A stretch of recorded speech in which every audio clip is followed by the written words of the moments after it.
Hi అండి, నమస్తే. Welcome back to Konaseema రుచులు.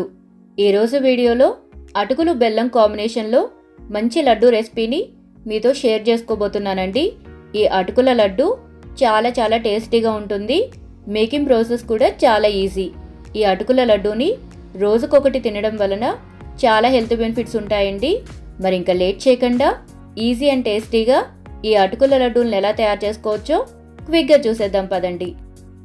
అటుకుల లడ్డూలను తయారు చేసుకోవడం కోసం స్టవ్ వెలిగించి కడాయిని పెట్టుకొని అరకప్పు పల్లీలను వేసుకొని లో ఫ్లేమ్ మీద మాత్రమే కలుపుతూ వేయించండి. ఇలా పల్లీలను లో ఫ్లేమ్ మీద వేయిస్తేనే పల్లీలన్నీ సమానంగా వేగి లడ్డూలు తినేటప్పుడు చాలా టేస్టీగా ఉంటాయండి. పల్లీలు ఇలా 70% వరకు వేగాక పావు కప్పు ఎండు కొబ్బరి ముక్కలను కూడా వేసుకొని వేయించుకోవాలి. పల్లీలు కొబ్బరి ఇలా చక్కగా వేగాక ఒక ప్లేట్లోకి తీసుకొని కంప్లీట్గా చల్లారనివ్వండి. ఇప్పుడు అదే కడాయిలో 1 కప్పు వరకు మందపాటి అటుకులను వేసుకొని లో ఫ్లేమ్ మీద కలుపుకుంటూ వేయించండి. అటుకులు ఇలా క్రిస్పీగా అయ్యేంత వరకు వేయించుకొని వీటిని కూడా ఒక ప్లేట్లోకి తీసుకొని చల్లారనివ్వండి. ఇప్పుడు ఒక మిక్సీ జార్లోకి పూర్తిగా చల్లారిన అటుకులను 2 యాలకులను కూడా వేసి ఇలా మెత్తని పొడిలాగా గ్రైండ్ చేసుకొని ఒక బౌల్లోకి తీసుకొని పెట్టుకోండి. అదే మిక్సీ జార్లోకి పొట్టు తీసేసిన పల్లీలను ఎండు కొబ్బరి ముక్కల్ని కూడా వేసుకొని ఇలా ఒకసారి గ్రైండ్ చేసుకోవాలి.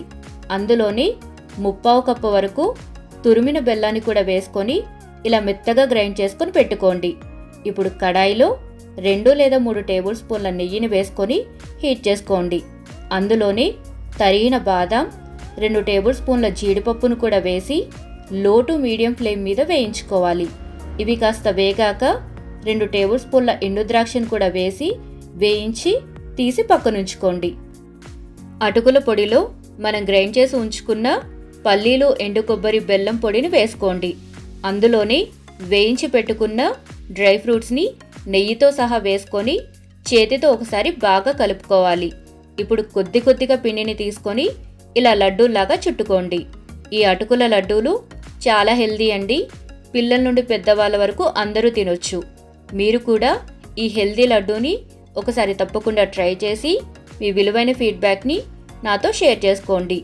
వీడియో కనుక నచ్చితే తప్పకుండా లైక్ చేసి మీ ఫ్యామిలీ అండ్ ఫ్రెండ్స్కి షేర్ చేయండి.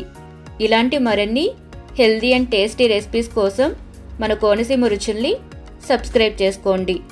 Thank you for watching.